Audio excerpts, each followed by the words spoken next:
Video کو like کر کے آگے شیئر ضرور کر دینا۔ تو یاد رکھیں ان عقیدوں کا بائیکاٹ اس لیے کیا جاتا ہے کہ اگر یہی نظریات کہ وہ تو بڑے بھائی کی طرح، وہ تو ایلچی کی طرح، وہ تو چودھری کی طرح معاذ اللہ، تو پھر کل کے یہود و نصارہ پلٹیں گے۔ علم غیب پر جو اتنی تقریریں ہوتی ہیں نا کہ نہیں تھا، یہ نہیں تھا، وہ نہیں تھا، تو جناب عیسیٰ کے متعلق قرآن میں حضرت عیسیٰ کا فرمان بیان کیا گیا ہے کہ جو تم کھا کے آتے ہو وہ بھی جانتا ہوں، جو بچا کے آتے ہو وہ بھی جانتا ہوں۔ کل پلٹ کے کہا جائے گا قرآن تو عیسیٰ کے لیے کہتا ہے اور تمہارے نبی کو تو دیوار کے پیچھے کی خبر نہیں۔ میری بات کو کوئی فرقہ واریت پر نہ لے، میں آپ کی ایمان کی محافظت چاہتا ہوں۔ خدا کے لیے تم سے ہمدردی ہے، ورنہ میرا اجین والوں سے رشتہ کیا ہے؟ میرا کیا تعلق ہے آپ سے؟ ہاں بس ایک تعلق ہے، جو میرا محبوب ہے وہی تمہارا محبوب ہے، اس لیے خون کے رشتوں سے زیادہ عزیز تم ہو، اس لیے تم سے بات ہو رہی ہے، اور تمہاری ایمان کا واسطہ میں تمہاری منت کرتا ہوں۔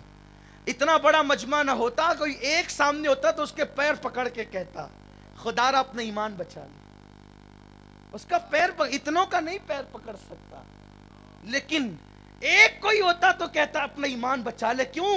اگر میرے آقا نے کہا علی اگر تیری وجہ سے ایک کا بھی ایمان بچ گیا تو پوری کائنات کی نعمت سے بہتر ہے یہ تیرے لیے۔ اسی لیے چیختے ہیں ہم، لیکن ہم پہ الزام ہے کہ ہم فساد کی بات کرتے ہیں۔ ہم پوچھتے ہیں نا، اگر کسی وزیر اعظم کے لیے یہ کہہ دیا جائے انہیں تو یہ نہیں آتا، اگرچہ ان کو نہیں آتا، بولو اس کی یہ بے ادبی ہے کہ نہیں ہے؟ جب وزیر کو نہیں آتا اور واقعی نہیں آتا اور کہے نہیں آتا تو اس کی بے ادبی، اور جس رسول کو علم ما کان و ما یکون اللہ نے دیا ہو ان کے لیے تقریر ہو رہی ہے مسلمانوں کی مسجدوں میں، منبر پر محراب میں کھڑے ہو کر۔ کیا دین آ گئے، کیا دین آ گئے، انا للہ و انا الیہ راجعون۔ یہی دین عیسائی دیکھنا چاہتے تھے، یہود دیکھنا چاہتے تھے، سو تم نے دکھا دیا۔ کاروبار کی محبت تو ہے، حضور سے محبت نہیں۔ اتنا تو ہوتا کہ ایسے لوگوں سے دور ہو جاتے۔ تو یاد رکھو کل کے کہیں گے عیسیٰ تو چوتھے آسمان پر ہے، محمد مر کر مٹی میں مل گئے۔ اگر تمہاری نسلوں نے اللہ نہ کرے یہ عقیدہ قبول کر لیا، تم کہیں کے نہیں رہو گے، جواب دے نہیں سکتے، اور مطالبے کیے جائیں گے، مناظروں کے چیلنج کیے جائیں گے یہود و نصارہ کی طرف سے۔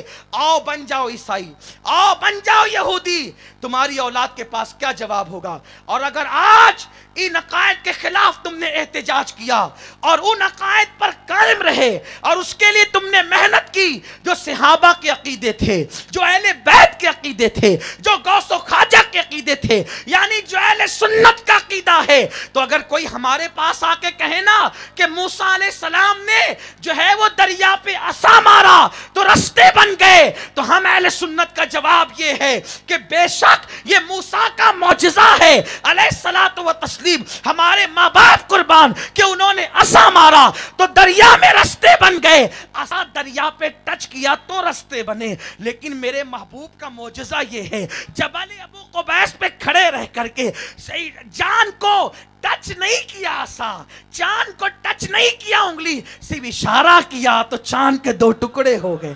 یہ معجزہ ہے مصطفیٰ۔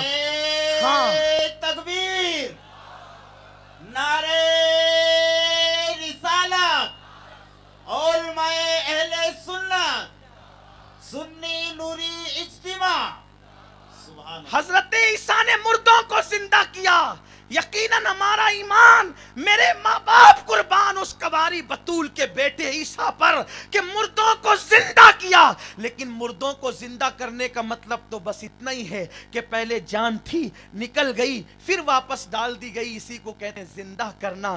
لیکن میرے رسول نے تو بے جان کنکریوں کو بولنے کا شعور عطا کیا ہے، ستون حنانہ کو رونے کا شعور عطا کیا ہے، اس سے باتیں کی ہے۔ یہ حدیث تو بخاری شریف کے ستون حنانہ والی، آپ سے میں پوچھنا چاہتا ہوں وہ بڑا معجزہ ہے یا یہ؟ ارے کھجور کی سوکھی لکڑی روتی ہے میرے رسول کے لیے، میرے مصطفیٰ کے لیے، میرے آقا کے لیے، میرے آقا صلی اللہ علیہ وسلم کے دیوانوں۔ تو ہر نبی کا معجزہ میرے نبی کی ذات میں جمع ہے، اور اللہ نے اس سے بڑھ کر میرے نبی کو معجزات عطا فرمائے ہیں۔ حسن یوسف دم عیسیٰ ید بیضہ داری، اسی لیے تو یہ کہا گیا نا حسن یوسف दम ईसा यद बैजा दारी आचे खूबा हमा दारन के तू तनहा दारी। ये वो रसूल है बादस खुदा बुजुर्ग तू ही किस्सा मुख्तसर। इसीलिए सहाबा टूट कर हुजूर से इश्क करते थे। उन्होंने खून के जरिए रिश्ते न जोड़े, उन्होंने मुस्तफ़ा की निस्बत के जरिए से रिश्ते जोड़े। आपको पता है वो कितना अदब करते थे। हमारे उलमा से आप बार बार सुने हैं, हुजूर वुजू करते थे तो वुजू के कतरे अपने चेहरों पे मलते, अपने सीने पे मलते। हजरत अबू अय्यूब अंसारी गमगीन होते तो कब्र रसूल को आकर के लिपट जाते और रो रो करके दास्तान गम सुनाते। हजरत अबू बकर सिद्दीक रदी अल्लाह ताला अन्हु सरकार के मुसल्ले पे बाद विसाल, आका के विसाल के बाद नमाज पढ़ाते, सलाम फेर कर उठ कर खड़े हो जाते। लोग कहते अबू बकर जल्दी किस बात की है? कहते बहुत दिन हो गए आका को नहीं देखा, कहीं नहीं दिखते तो सोचता हूं कि जाकर ढूंढूं कहीं। लोग हाथ पकड़ के कहते अबू बकर वो तो पर्दा फरमा गए, विसाल कर गए हुजूर। तो दिल पकड़ के बैठ जाते। कभी सिद्दीक अकबर, वो अबू बकर जिसने ज़माने जाहिलियत में भी कभी बुतों की पूजा नहीं की, वो जंगलों में घूमते, चरवाहे पकड़ के कहते अबू बकर कौन सी ज़रूरत तुमको यहाँ लाई है? तो मेरे आका अबू बकर कहते बहुत दिन हुए हुजूर को नहीं देखा, ढूंढते ढूंढते मदीने मुनव्वरा में थक गया तो जंगल में आ गया कि कभी मैं अपने आका को जंगल में तो देख लूँ। चरवाहे कहते अबू बकर सरकार का विसाल हो गया है। ये सहाबा की कैफियत थी। आइए बात बाद विसाल सहाबा की आई है तो मुझे एक बहुत प्यारी बात याद आती है। इश्क व मोहब्बत का ताजदार जिसको दुनिया बिलाल हबशी कहती है, जो नबी के लिए रेत पे घसीटा गया, जो रसूल के लिए चाबुक पे चाबुक खाता गया, जिसने रसूल की खातिर अपने मालिक उमैया को, उसकी हर तकलीफ को बर्दाश्त किया। बिलाल के गले में रस्सी डाली जाती, बच्चों के हाथ में पकड़ा दिए जाते, बिलाल छोड़ दे मोहम्मद को वरना ये दुख तुझे झेलना पड़ेगा। मक्के के बच्चे चिल्लाते पागल पागल। हजरत बिलाल को मारते, कपड़े फाड़ते, लेकिन बिलाल अपने नबी की खातिर, अपने हुजूर की खातिर हर गम सहते। एक दिन वो आया, बिलाल पे चाबुक पड़ रहे थे और उस गली से मेरे रसूल गुजर रहे थे। मेरे आका ने बिलाल पे पड़ते हुए चाबुक देखे, उमैया के जुमले सुने, छोड़ मोहम्मद को हर आराम दिया जाएगा। बिलाल ने कहा सब छोड़ूंगा, जाने कायनात रूह कायनात, ईमान की जान जाने ईमान मुस्तफ़ा करीम को नहीं छोड़ सकता। उमैया तुझे पता चल जाए कि इस इश्क की लज्जत क्या है तो तू भी इसी मैखाने का रिंदा हो जाए, तू भी रिंद हो जाएगा, तू भी इसी मैखाने का पीने वाला हो जाएगा। लेकिन हुजूर ने जब देखा आंख में आंसू आ गए, अल्लाह मेरे बिलाल को सब्र दे। और ज़बान से निकला काश कोई इसे आज़ाद करा लेता। ये जुमले निकलना थे सच्चे आशिक सादिक अबू बकर सिद्दीक ने भारी रकम दे के आज़ाद, बहुत, एक गुलाम भी दिया खूबसूरत, बड़ी रकम दी। उमैया ने कहा अबू बकर मैंने हर मर्तबा तुझे चालाकी से सौदा करते देखा है, लेकिन बिलाल को लेने में तू घाटा खा गया। ये गुलाम कोई बहुत काम करने वाला तो नहीं है, बड़ा मेहनती तो नहीं है। उसने यूं जल के हसद से कहा रंग भी काला है, ये सब कुछ तूने दिया। सिद्दीक ने मुस्कुरा के कहा हमें पता है इसमें क्या चीज है, जौहर की गत जौहरी जानता है।